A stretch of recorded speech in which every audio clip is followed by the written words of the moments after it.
Joining us is Kyle Hensloven, an ex-NSA hacker, father of 3 children, and founder and CEO of Huntress. He's here to urge consumers to click with caution on their cell phones and computers this Black Friday holiday and during the heavy holiday shopping season ahead. He has essential cybersecurity tips for safer buying practices online. Kyle, good morning. How's it going? Morning.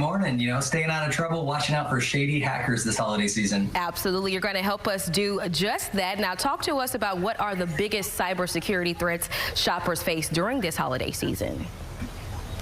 So most people forget, 2024, we've always had scams every holiday season, but there's a little bit of difference this year. It's both the big scammers and the big hackers who are coming after the same audience, both looking how to make a buck. So the biggest goal I want to share with a lot of the audience is, guess what?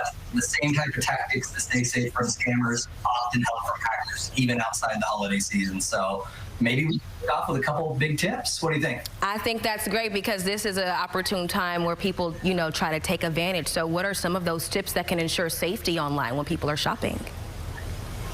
Alrighty, so if I put my hacker hoodie on real quick, and what I used to do at NSA was all about gathering intel. And with that, nowadays, it's not just about getting into your computer. Like, we've all heard of ransom. We've heard of people trying to steal your data. And that's one way they try to make money. But the holidays has actually moved from not only trying to get you access into your information, but how can they get into your identity? Think about that email that you use over and over and over. If they can get into that digital identity, not only can they use that credit card on one site, but they can use it on many. So one of the biggest tips that I would advise is, although I hate it, there's nothing worse than that 2-factor authentication. That's that notification that says, hey, you got to put in a code just to log in.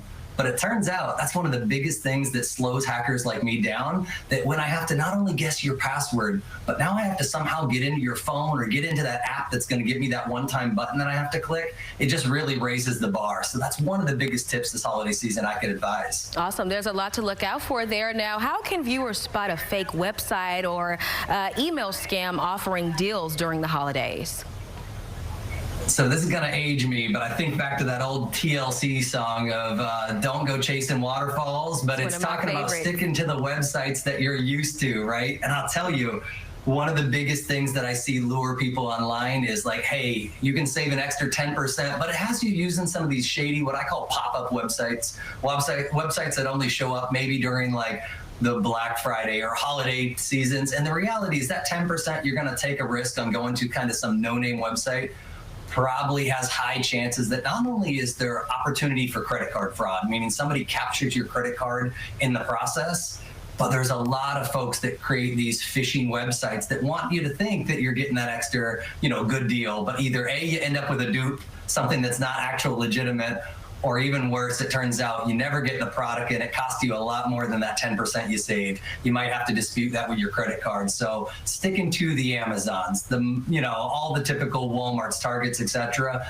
I highly encourage it this holiday season because we see hackers gearing up with all kinds of new fake websites just to lure you in. Okay, Kyle, we're running out of time. So really quick, what is the safest payment option when shopping online? Really quick.